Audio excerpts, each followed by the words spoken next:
नमस्कार साथियों, मैं हूं पी के साहू। मेरे YouTube चैनल में आप सभी का स्वागत करता हूं। जैसा कि आप जानते हैं कि हम जो है सीजी टेट और शिक्षक भर्ती से संबंधित टॉपिक जो क्लियर कर रहे हैं, साथ ही साथ जो महत्वपूर्ण वस्तुनिष्ठ प्रश्न भी आपके सामने रख रहे हैं। तो उसी टॉपिक को आगे बढ़ाते हुए हम प्रत्यवर्ती धारा का नेक्स्ट पार्ट, इसके बाद एक दो वीडियो और बनेगी। बहुत लंबा टॉपिक है ये और सारी चीज़ें इसमें समाहित करने का प्रयास किया जा रहा है। लास्ट में आपको लगभग 28 आपको वस्तुनिष्ठ प्रश्न, ऑब्जेक्टिव क्वेश्चन देखने मिलेंगे। यकीन मानिए आपको बहुत मजा आने वाला है, तो अंत तक बने रहिएगा, इसकी मत करिएगा। यदि आप चाहते हैं कि आपका सीजी टेट क्लियर हो जाए, आप शिक्षक भर्ती में अच्छे नंबर लेके आए, तो प्लीज़ वीडियो को सब्सक्राइब, लाइक या शेयर अवश्य करें। क्वेश्चन जो है इसी प्रकार से बनते हैं। तो चलिए शुरू करते हैं। हमारा पहला टॉपिक है आज का, प्रत्यवर्ती के अंतर्गत प्रत्यवर्ती धारा और उल्टता का मापन। हमने प्रत्यवर्ती धारा पढ़ लिए, सारी चीज़ें हमने पिछली वीडियो में बताने का प्रयास किया। अब प्रत्यवर्ती धारा और उनकी उल्टता को किससे मापा जाता है और क्या क्या चीज़ें हैं वो क्लियर करने वाले हैं। तो सबसे पहले थोड़ा सा दृष्ट धारा पर नज़र करते हैं। दृष्ट धारा को मापने के लिए एमीटर का उपयोग किया जाता है और उल्टता को मापने के लिए वोल्टमीटर का उपयोग किया जाता है। ठीक उसी प्रकार से प्रत्यवर्ती धारा को भी इसी प्रकार से मापा जाता है, लेकिन दोनों में खास बातें क्या है। ये उपकरण धारा के चुंबकीय प्रभाव पर आधारित होते हैं। जो दृष्ट धारा होते हैं वो जो मापे जाते हैं, एमीटर और वोल्टमीटर, वो उपकरण जो चुंबकीय प्रभाव पर आधारित होते हैं। अब यहाँ पे ध्यान दीजिए, नोट, जब किसी एमीटर या वोल्टमीटर में दृष्ट धारा प्रवाहित करते हैं तो उसमें एक बल युग्म काम करते हैं। विक्षेपक बल युग्म मतलब उसमें हलचल पैदा होती है। यदि चुंबकीय सुई रख दिया जाए तो सुई जो एक स्थान पर नहीं रहेगा, उसमें वो क्या हो जाएगा, विक्षेपक उत्पन्न हो जाता है। तो इसे बोलते हैं बल युग्म कार्य करना। चलिए आगे देखते हैं।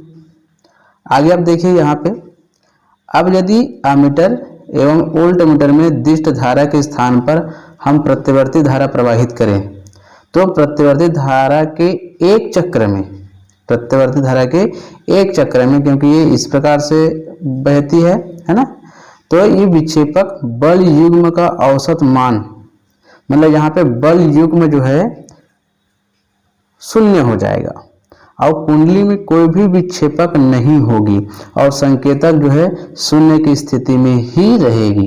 ये अंतर है इसमें।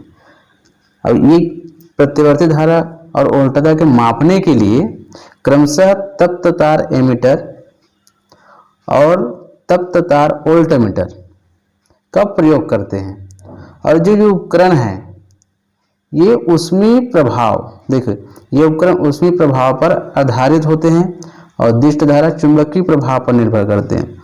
चालक तार में उत्पन्न ऊष्मा उसमें प्रवाहित धारा की दिशा पर निर्भर करता है। ध्यान रखिएगा, ये उपकरण जो है एमीटर, जो तप्त तार एमीटर है और तप्त तार वोल्टमीटर है, वो उपकरण जो है ऊष्मीय प्रभाव पर आधारित होंगे और जो तार होंगे वो उत्पन्न उसमें जो होंगे वो प्रवाहित धारा के दिशा पर निर्भर करेगा। जो उसमें उत्पन्न ऊष्मा होती है वो दिशा क्या है उनकी, उस पर निर्भर करता है। ठीक है, और यहाँ पे किसको मापते हैं, आगे बढ़ते हैं। देखिए ये वाला टॉपिक जो महत्वपूर्ण है, इससे बेहतर है।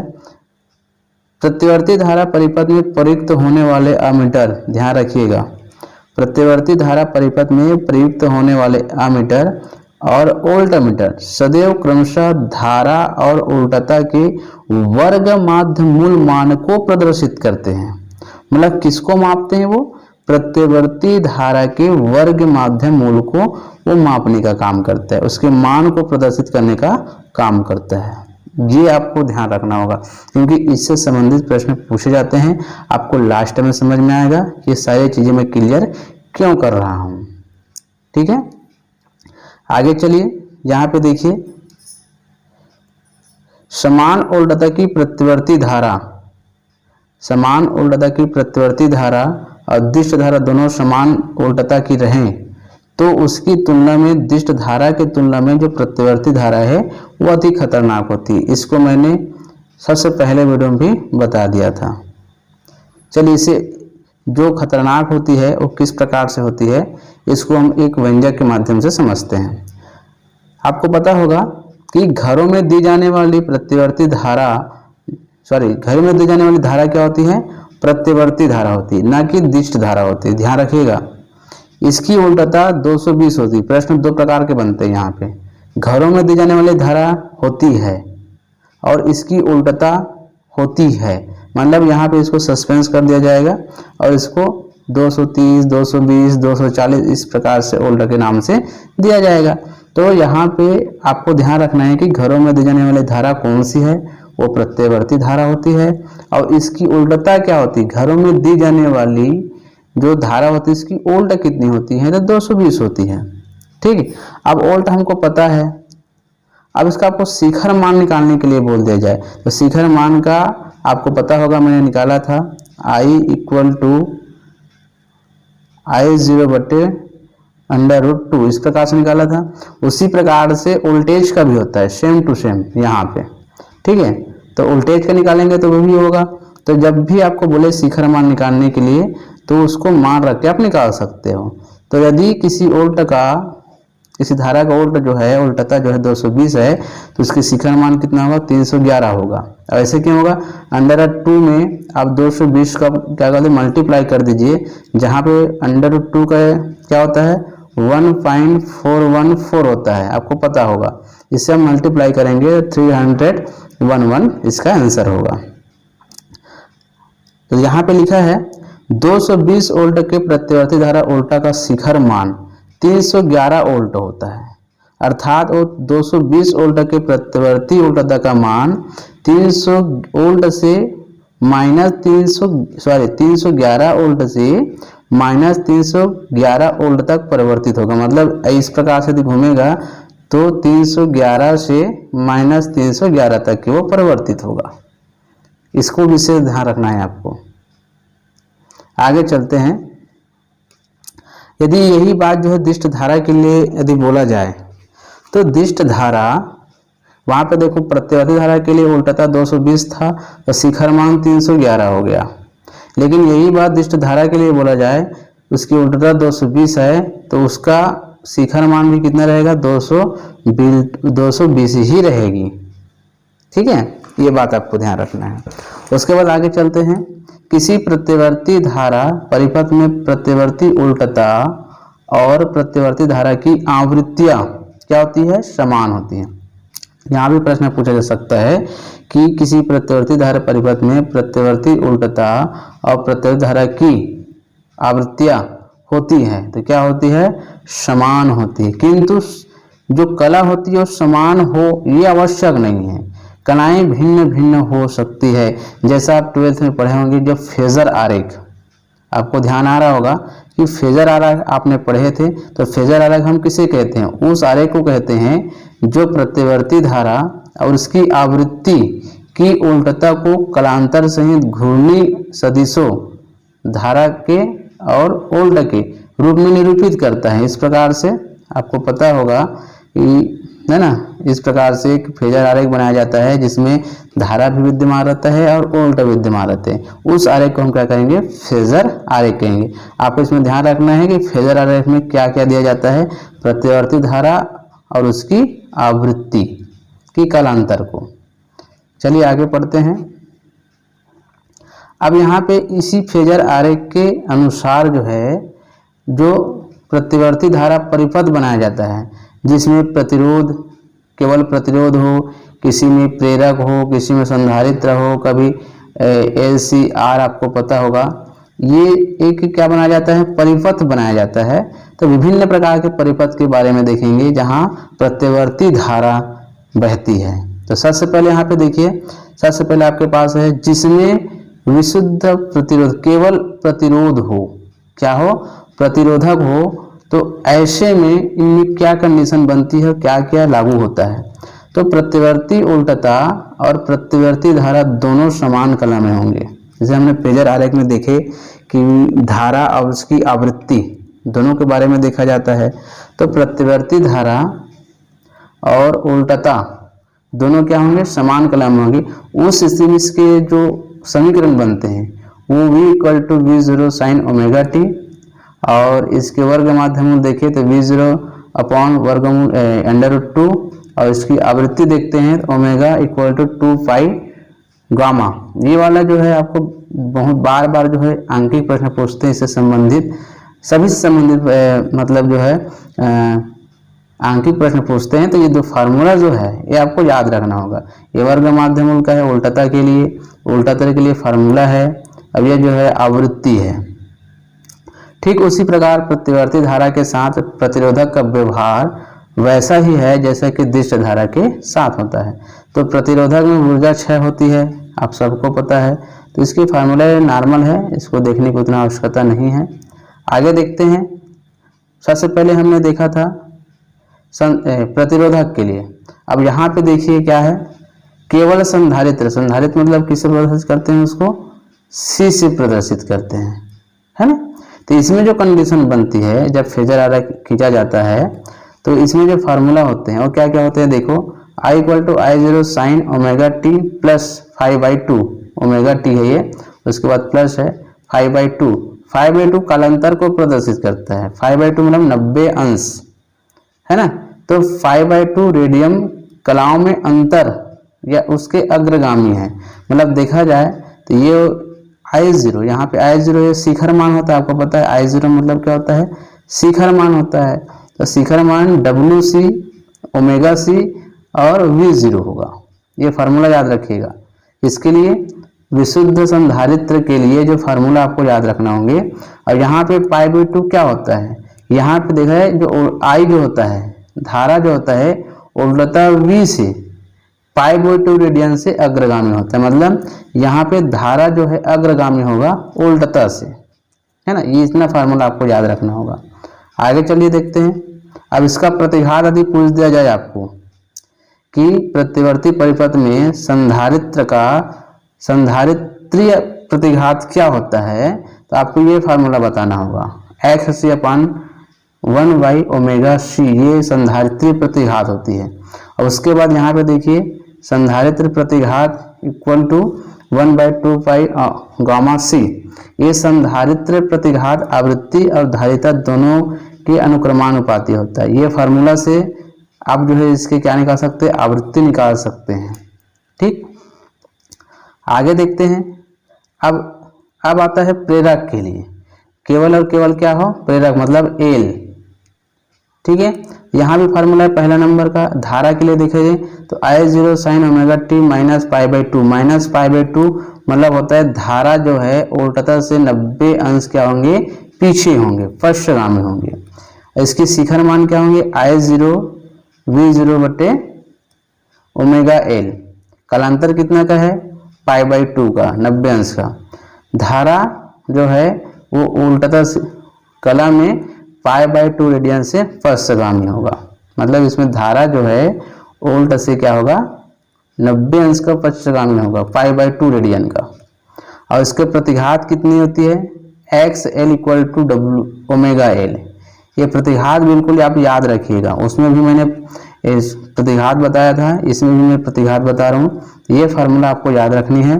उसके बाद जो है लास्ट में आता है LCR परिपथ के लिए, जिसमें प्रेरकत्व हो, संधारित्र हो और प्रतिरोधक हो, तीनों सम्मिलित हो। तो इसमें क्या होता है, ना तो प्रतिघात होता है और ना ही प्रतिरोधक होते हैं। इसमें उसके जगह में क्या होता है, प्रतिबाधा होती है। तो प्रतिबाधा को किससे दर्शाते हैं, इसमें ये फार्मूला आपको याद रखनी होगी। पूछते हैं कि LCR में प्रतिबाधा होगी, फार्मूला तो R² plus omega L minus one by omega C² under root L वाला रहेगा। कालांतर ही पूछते हैं। कालांतर के लिए tan इनवर्स जो है, उसके बाद WL omega L minus one by omega C upon R। ये फार्मूला आपको याद रखनी होगी।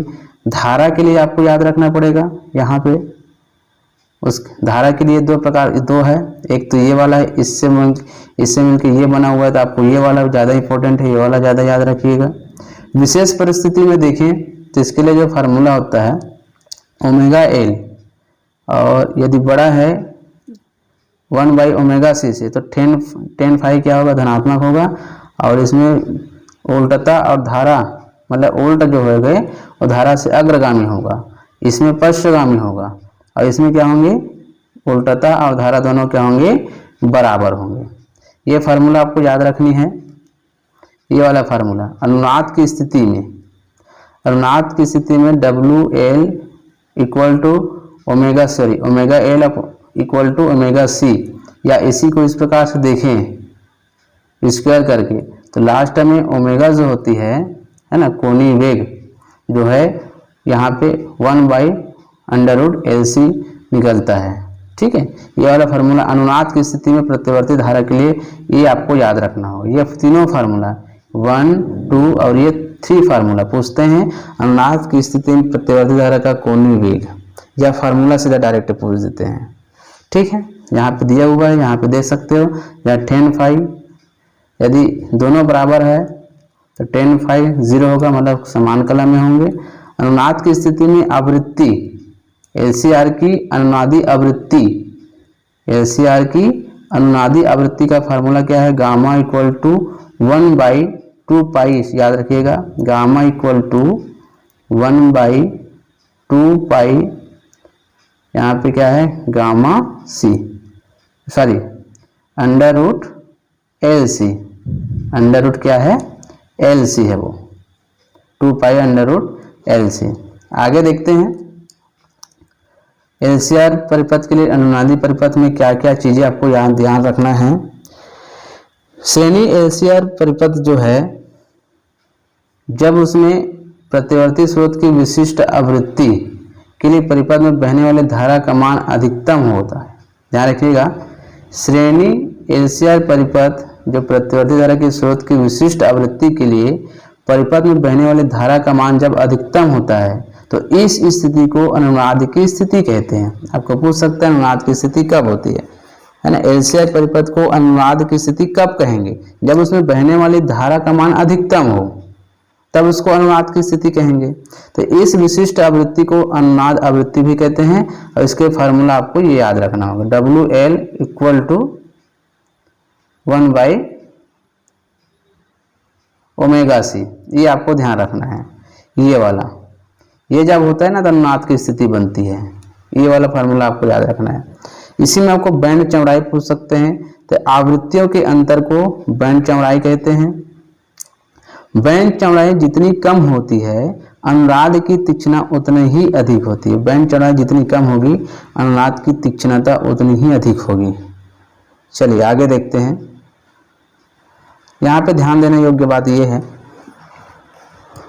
अनुनाद की परिघटना कहाँ होती है, तो अनुनाद की परिघटना केवल उसी प्रतिवर्ती परिपथ में होती है जिसमें L व C दोनों विद्यमान हो, मतलब प्रेरकत्व और संधारित्र दोनों विद्यमान होंगे, तभी अनुनाद की स्थिति पैदा होगी। यदि इनमें से एक नहीं रहेगा तो अनुनाद की स्थिति परिघटना नहीं होगी। देखो LR और CR परिपथ में अनुनाद की परिघटना नहीं होगी, दोनों विद्यमान होगी LC, तभी इसमें अनुनाद की परिघटना होगी, नहीं तो नहीं होगी। अब उसके बाद साथियों आगे का देखते हैं। आगे हमारा टॉपिक है गुणवत्ता गुणांक व गुणता कारक। ये भी प्रतिवर्ती का ही भाग है, ऐसा मत समझिएगा कि अलग है, ये भी क्या है प्रतिवर्ती धारा का भाग ही है, इसमें प्रतिवर्ती धारा का अहम भूमिका है।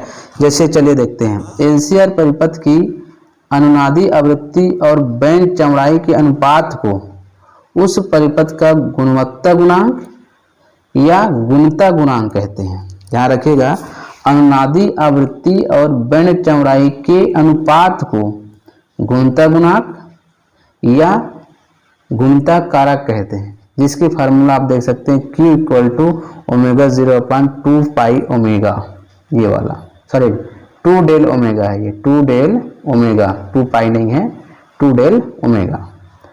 अब यहाँ पे देखिए गुणवत्ता गुणांक व्यंजक, यहाँ पे देखिए इसको हम मान रखेंगे, ω0 का मान रखेंगे, सब चीज़ यहाँ पे कंप्लीट करेंगे ना, तो ये वाला निकल के आता है 1/r इंटू √L/c। ध्यान रखिएगा ये वाला फार्मूला महत्वपूर्ण है। कि गुणवत्ता गुणांक का व्यंजक आपको पूछ सकते हैं, तो 1/r√L/c। अब ये जब होता है तो गुणवत्ता गुणांक में Q का मान अधिक होने के लिए कौन कौन से कंडीशन होने चाहिए। गुणवत्ता गुणांक में क्या है, R भी है, L भी है, C भी है। तो गुणवत्ता गुणांक जो Q का मान जो होता है ना, गुणवत्ता गुणांक वो अधिकतम होने के लिए हमको क्या क्या शर्तें होने चाहिए। तो यहाँ पे देखिए Q का मान अधिक होने के लिए L का मान अधिक होना चाहिए, R का मान कम होना चाहिए और C का मान भी कम होना चाहिए। इसका प्रयोग कहाँ करते हैं, तो एक प्रयोग मैंने लिखा है यहाँ पे, रेडियो या टीवी सेट में एंटीना के साथ श्रेणी क्रम में LC अनुनादी परीक्षण जुड़ा होता है, ये ध्यान रखिएगा। चलिए आगे चलते हैं, वीडियो बहुत लंबा बनने वाला है, हो सकता है हम MCQ जो है यहाँ पे ना लगा सके, नेक्स्ट वीडियो इसके लिए बनाएंगे, है ना। इसमें केवल थ्योरी पढ़िए, इस थ्योरी को पढ़ने के बाद जो है आप जो 28 वस्तुनिष्ठ प्रश्न है वो आपको बहुत ही बेहतर ढंग से समझ में आएगा। तो देखिए यहाँ पे उल्टता प्रवर्धन, यहाँ पे देखिए उल्टता प्रवर्धन, श्रेणी LCR अनुनादी परिपथ में L के सिरों के बीच उल्टता, यहाँ पे VC = VQ है, उसी को हम VC = V × Q भी लिख सकते हैं, दोनों सेम ही है।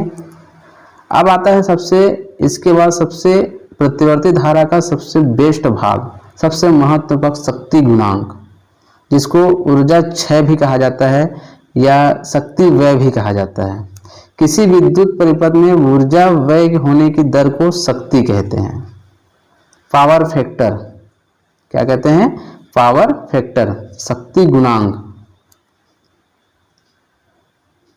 आगे देखिए, प्रतिवर्ती परिपथ में P = V × I, तात्क्षणिक शक्ति बोलते हैं जिसे, क्या बोलते हैं, तात्क्षणिक शक्ति। यदि आपको औसत शक्ति पूछें तो आभासी शक्ति इंटू शक्ति गुणांक, मतलब PAV Prms cos phi, जहां cos phi को शक्ति गुणांक से जाना जाता है। मतलब यहाँ पे उल्टता और धारा के मध्य फाई का कलांतर हो तो वो cos phi का निर्माण करता है और उसे बोलते हैं शक्ति गुणांक, ध्यान रखिएगा। आगे चलिए देखते हैं, अब इसकी कंडीशंस देखिए, औसत शक्ति का, शक्ति गुणांक का देखिए, अनुनादी परिपथ में शक्ति व्यय अधिकतम होता है। अनुनादी परिपथ में शक्ति व्यय क्या होता है, अधिकतम होता है। अधिकतम मतलब होता है इसका मान क्या होता है, 1, अधिकतम इसका मान क्या होगा, 1। अब उसके बाद यदि प्रेरक हो, एक पूर्ण चक्र में प्रेरक में वह औसत शक्ति क्या होती है, 0 होता है। ये किसमें होता है, प्रेरक में। यदि प्रेरक विद्यमान हो या कि आपको औसत शक्ति पूछा जाए तो उसका मान क्या होता है, 0 होता है। उसी प्रकार से संधारित्र में भी एक पूर्ण चक्र में औसत शक्ति वह कितना होता है, 0 होता है। विशेष परिस्थिति देखते हैं इसके, यहाँ पे देखिए, प्रतिवर्ती परिपथ में केवल ओमीय प्रतिरोधक हो, केवल क्या हो, ओमीय प्रतिरोधक मतलब R हो, तो इस स्थिति में शक्ति व्यय सबसे अधिक होता है। इस स्थिति में शक्ति व्यय क्या होती है, 1 अधिकतम होती है, मतलब क्या मान सकते हैं इसको, 1 मान सकते हैं।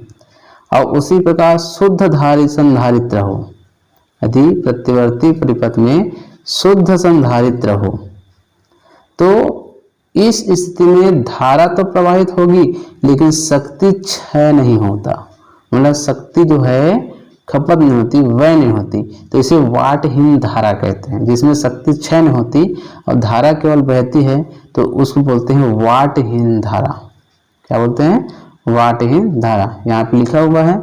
इस प्रकार की धारा को वाटहीन धारा कहते हैं। ठीक उसी प्रकार से शुद्ध प्रेरक हो, वो शुद्ध संधारित्र था, यहाँ पे शुद्ध प्रेरक हो तो यहाँ भी कोई भी शक्ति क्षय नहीं होगी, केवल धारा बहेगी। तो इस परिपथ में बहने वाले धारा को भी क्या कहेंगे, हम वाटहीन धारा ही कहेंगे। ये फार्मूला आपको याद रखना है, ठीक। आगे चलते हैं LCR परिपथ के लिए। यदि प्रतिवर्ती परिपथ में LC व आर तीनों श्रेणी क्रम में जुड़े हो। तो cos फाइव बराबर जानते हैं cos फाइव शक्ति गुणांक है, तो इसके फार्मूला होते हैं आर बाई जेड, जहाँ cos फाइव क्या होगा, शक्ति गुणांक होगा। तो cos फाइव बराबर जब इसको हम सॉल्व करेंगे, r का मान रखेंगे, z का मान रखेंगे, तो इसका मान 1/2 I0 स्क्वायर इंटू आर ये होता है। इस स्थिति में शक्ति व्यय केवल प्रतिरोधक में होता है। LCR परिपथ हो तो केवल किस में होगा, प्रतिरोधक में होगा, और वो भी कितना होगा, अधिकतम होगा। और अधिकतम को क्या बोलते हैं, हम एक मानते हैं। अधिकतम क्या मानते हैं, एक। यदि आपको पूछे LCR परिपथ में यदि शक्ति क्षय होती है तो किस में होती है, तो किस में होती है, प्रतिरोधक में होती है, वो भी अधिकतम। चलिए आगे चलते हैं। अब देखिए यहाँ पे वस्तुनिष्ठ प्रश्न देखते हैं। वस्तुनिष्ठ प्रश्न, श्रेणी LCR परिपथ जो होती है, अनुनादी परिपथ का शक्ति गुणांक होता है। जैसे आपने आपको बताया, श्रेणी LCR अनुनादी परिपथ में शक्ति गुणांक होगा, क्या होगा, 1। क्या होगा, अधिकतम होता है, मतलब इसका मान कितना होगा, 1 होगा। प्रश्न क्रमांक दूसरा देखिए, प्रत्यवर्ती परिपथ में V0, I0 और cos फाइव क्रमशः वोल्टेज आयाम, धारा आयाम और शक्ति गुणांक है। व्यय हुई प्रति चक्र औसत शक्ति कितनी होगी। तो आपको याद होगा, इसका फार्मूला मैंने बताया था cos फाइव वाला, है ना। इसका मान कितना होगा, option number A 1/2 V0 I0 cos five, जहाँ cos फाइव क्या होगा, शक्ति गुणांक होगा। ठीक है, आगे चलते हैं। एक ऐसी परिपथ में संधारित्र का धारिता प्रतिघात होगी। ऐसी परिपथ मतलब प्रत्यवर्ती परिपथ में संधारित्र का धारिता प्रतिघात होगी। तो इसका भी मैंने बताया था, omega C equal to one by omega C. Option number C इसका सही आंसर होगा। उसी प्रकार से आगे देखते हैं। एक LCR परिपथ में अनुनाद प्रस्तुत होता है जब, अनुनाद प्रस्तुत कब होगा, A, B, C और D इनमें से कोई नहीं। तो इसका ऑप्शन हो जाएगा साथियों, option number B, omega L equal to one by omega C. एक बार फिर से देखिएगा, आपको समझ में आ जाएगा। क्वेश्चन नंबर 5, यदि किसी प्रत्यवर्ती धारा परिपथ की यथार्थ और आभासी शक्तियां क्रमशः PT और PA हो तो शक्ति गुणांक होगा। तो मैंने आपको आभासी शक्ति और औसत शक्ति, जिसमें हमने बताया था शक्ति गुणांक, इसका फार्मूला बताया था। तो शक्ति गुणांक यहाँ पे देखेंगे तो साथियों ऑप्शन नंबर हमारा जो ए है वो हमारा सही आंसर होगा। आगे देखते हैं क्वेश्चन नंबर 6, किसी प्रत्यवर्ती धारा परिपथ में धारा एवं विभवांतर के मध्य कलांतर 5 हो तब शक्ति गुणांक क्या होगा। क्या होगा शक्ति गुणांक, साथियों ऑप्शन नंबर ए cos 5, या इसको थीटा दिन बोलते हैं, तो cos थीटा होगा।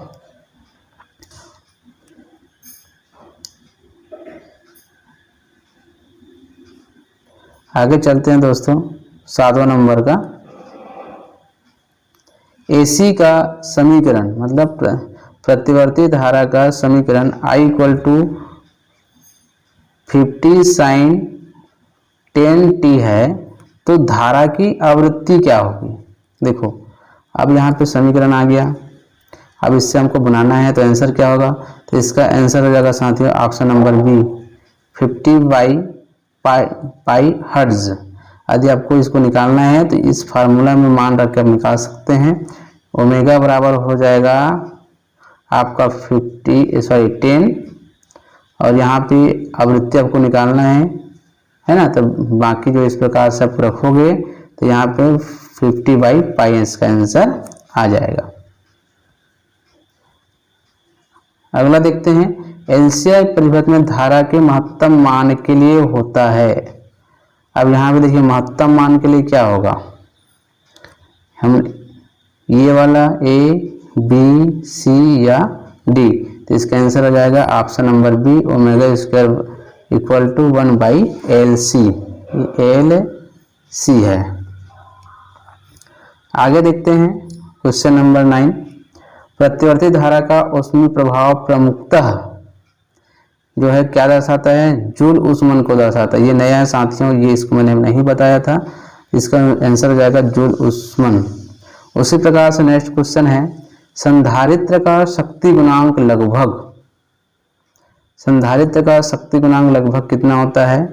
तो साथियों संधारित्र का शक्ति गुणांक, इसका आंसर हो जाएगा ऑप्शन नंबर 0। क्या होता है? संधारित्र में शक्ति गुणांक क्या होता है? 0 होता है। नेक्स्ट क्वेश्चन देखते हैं,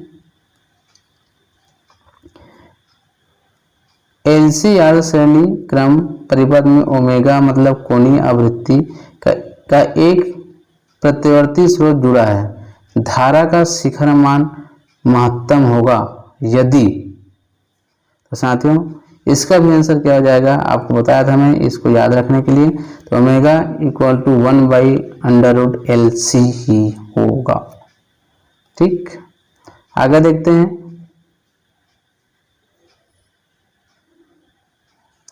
निम्नलिखित में से किसके लिए संधारित्र अनंत प्रतिरोध की तरह कार्य करता है? किसके लिए करता है साथियों? डीसी के लिए। इसको मैंने फर्स्ट वीडियो में बताया था कि डीसी के लिए संधारित्र प्रतिरोध क्या होता है, तो इसका होता है अनंत, तो डीसी के लिए होगा। नेक्स्ट क्वेश्चन देखते हैं, प्रतिबाधा का ऐसा मात्रक क्या होगा? तो प्रतिबाधा का ऐसा मात्रक क्या होता है? ओम होता है, चाहे वो प्रतिघात हो चाहे वो प्रतिरोधक हो, सबका ऐसा मात्रक क्या होता है? ओम होता है। नेक्स्ट क्वेश्चन, प्रतिवर्ती धारा I का समय,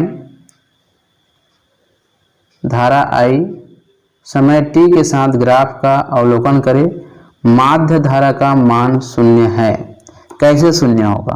तो ऑप्शन नंबर इसका 1 जो है इसका सही आंसर होगा, T1 से T3, क्योंकि एक बार अधिकतम होगा फिर न्यूनतम होगा फिर अधिकतम होगा फिर न्यूनतम होगा, तो एक बार अधिकतम, 2 बार अधिकतम, 2 बार न्यूनतम हो रहा है, तो यहाँ से यहाँ तक जाएगा तो उसका मान क्या हो जाएगा? 0 हो जाएगा। आगे देखते हैं, एक प्रत्यावर्ती विद्युत धारा का समीकरण 0.6 sin 100 phi t से निरूपित है। यहाँ पे देखिए, तो विद्युत धारा की आवृत्ति क्या होगी?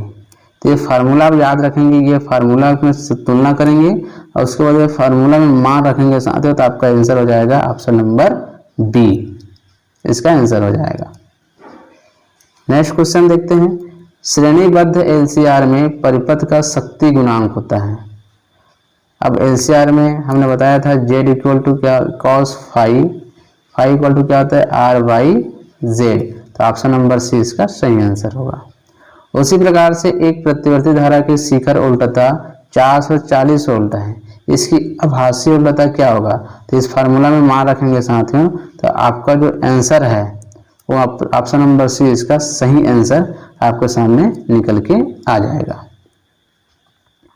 नेक्स्ट क्वेश्चन देखते हैं, शीर्ष धारा I0 और वर्ग माध्य IRMS में संबंध, वर्ग माध्यम में संबंध है, तो आपको पता है कि ये वाला ऑप्शन आपका सही आंसर है, बाकी जो है वो रॉन्ग है।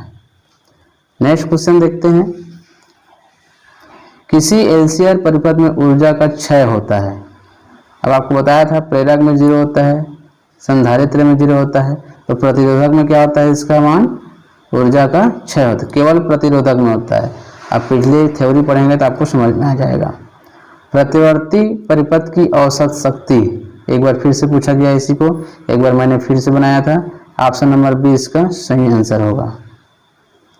नेक्स्ट क्वेश्चन देखते हैं, प्रतिवर्ती परिपथ में शक्ति केवल वह होती है, किसमें होती है? किसमें होती है? प्रतिरोध में ही होती है। शुद्ध प्रेरकत्व में औसत शक्ति खपत होती है, ये बहुत इंपॉर्टेंट है। शुद्ध प्रेरकत्व में औसत शक्ति खपत होती है साथियों, इसका आंसर है option number A 0। Next question, 220 volt प्रतिवर्ती धारा की मुख्य शिखर उल्टता होती है। मैं आपको निकाल के दिखाया था, ऑप्शन नंबर सी इसका सही आंसर होगा। इसमें मान रखेंगे तो इसका आंसर आ जाएगा। आगे देखते हैं, प्रतिवर्ती विद्युत धारा का तात्कालिक है ना मान होगा, जिसे तात्क्षणिक मान भी कहा जाता है, तो इसका आंसर हो जाएगा option number C I I0 sine omega t, I0 sine omega t. Next question देखिए, प्रेरकीय प्रतिघात होता है, तो प्रेरकीय प्रतिघात क्या होता है? ओमेगा एल, इसका मात्रा क्या होती है? ओम। एलसीआर परिपथ की प्रतिबाधा होगी, तो साथियों इसका आंसर क्या हो जाएगा? R square plus omega L minus 1 by omega C का स्क्वायर और अंडर रूट।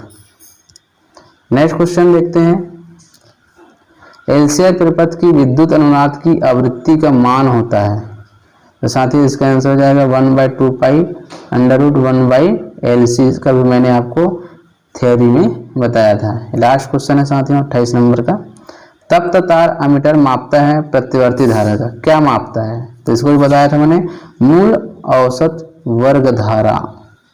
ठीक है, क्या मापते हैं? मूल औसत वर्ग धारा।